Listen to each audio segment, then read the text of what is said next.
Täna räägime teile, mida selga panna seiklusele, suvisele etapile ja miks ka mitte, et see hargneb laiemalt kõikidele aktiivsetele liikumistele, mis päev otsa kestavad suvel Eesti looduses. Mina kasutan siis aastaid juba T-Style'i jaarekuid. Need on head liibuvad püksid. Pikad ei saa nõges nii hästi läbi, kuna nad on paksemast materjalist. Lisaks nad on suhteliselt kulumiskindlad, et oksade vastu nad ei lähe nii lihtsalt katki. Vahepeal tuleb väikseid auke õmmelda, aga peavad muidu hästi vastu. Poolpikk püks tuleb kasuks siis, kui sul on pikad sokid või kannad kompressioonpõlvikuid. Sellise püksiga ja madalama sokiga tulla ei ole eriti hea mõte, kuna nõgese põõsas kohe teeb haiget või kuuseoksed samamoodi. Pikema püksiga ei ole see otseselt vajadus, aga mulle meeldib ikkagi panna pikk orienteerumissokk alla, et siis säästab jalgu, kui jooksed vastu põõsaid sääreluuga. Miks üldse panna jalga liibuv püks? Sees on ka jalgratta etapp ja kui püks on säärest lai, siis ta võib keti vahele kinni jääda. Või sul on mingeid asju veel juhtunud laia püksiga? Kui ta on ka siit kubeme piirkonnast lai, siis võib juhtuda, et sadulasse tulles sul jääb see sadula nuki taha kinni. Võid siis kas katki tõmmata püksi või lihtsalt on ebamugav, et püks tuleb veidi jalast ära. Ratturid armastavad tihti jalga panna endale siuksed pehmendusega püksid, et siis ei ole nii valus sadules istuda. Meie võistlusel see ei ole väga hea mõte, sest rattaetapp vahetub jooksuetapiga ja jooksul hakkab see asi jalgade vahel tõõruma, kuna jalad käivad kitsamalt koos. Nii et need tasub koju jätta. Teatavasti rattapükstele üldiselt muud aluspesu alla ei panda, sest see hakkab lisaks hõõruma, et kui sa tuled mõttega, et ma vahetan vahepeal pükse, siis vahetusalas on palju rahvast ja see on tihti avalikus kohas, et võib-olla ei taha päris nagu kube paljaks tõmmata vahetusalas. Kui sul tagumik ei ole harjunud rattasadulas pikalt olema ja tunne on, et ilma rattapüksita ikkagi läheb tagumik väga valusaks, siis pigem osta keel pehmendus sadula peale või vaheta sadul välja ja pane pehme sadul omale. Kaval trikk on veel see, et tee rohkem rattatrenni ja siis harjub sadulaga tagumik hästi ära. Kilepüksid on tegelikult täitsa omal kohal seiklusspordivõistlustel, aga neid peab teadma, kuidas kasutada ja millal kasutada. Millal sa kasutad neid?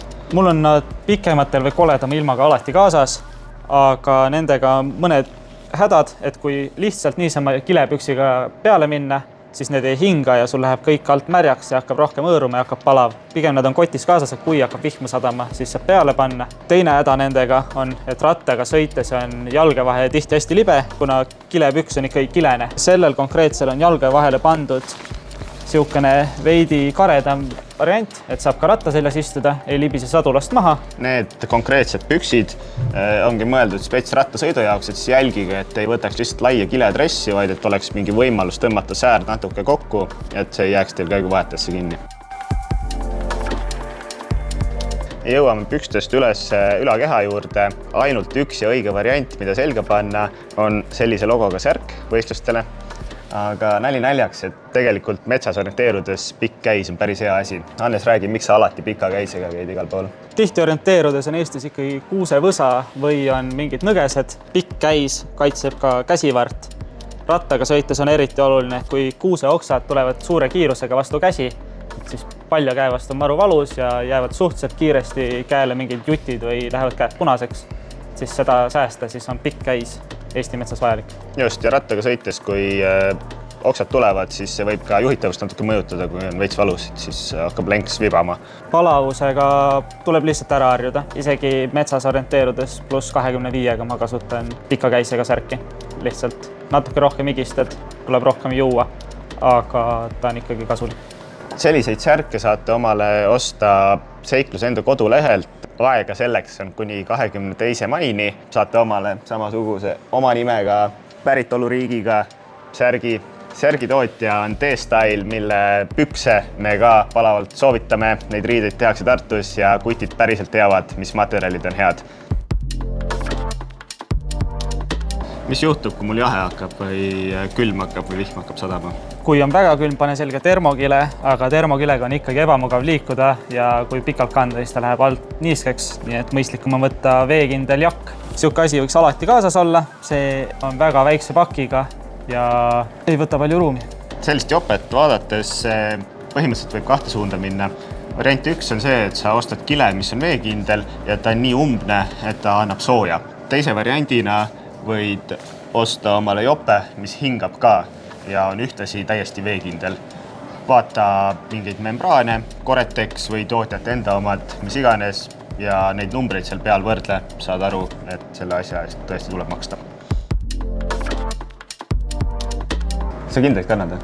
Kannan. Kui on pikem võistlus, siis rattaga sõites on hea, ei väsi või ei jää käed valusaks, ei teki ville kuskile. Eriti kui ratas on pigem kõva lenksuga. Suvisel ajal ratta sõitmiseks on siuksed, kus on näpud ära lõigatud, on veidi jahedam. Lisaks on näppude vahel aasad, et need saaks kiiremini kätte.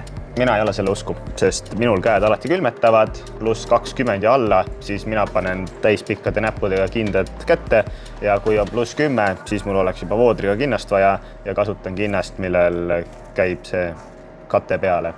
Iseenesest sobivad täiesti tavalised Tambreksi kindad, ei pea lolliks minema, 100 eurost super Coreplex asja ostma endale, aga kui on soov ja huvi, et kätel oleks mugav, siis nii palju kui maksad, nii palju saad.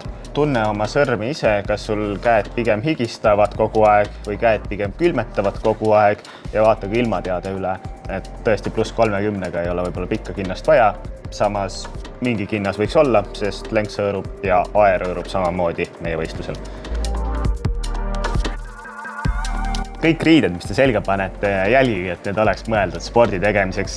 Kindlasti need riided ei tohiks olla puuvillased, sest puuvill võtab sisse niiskuse, ta ei kuiva ära ja ta hakkab hõõruma. Lisaks märg on ebamugav seljas.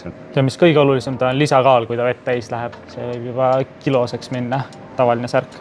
Aluspesu samuti võiks olla spordimaterjalist, mitte puuvillane. Spordiriie kuivab õhuga hästi ära, sa ei tunne seda, kui sa higistad.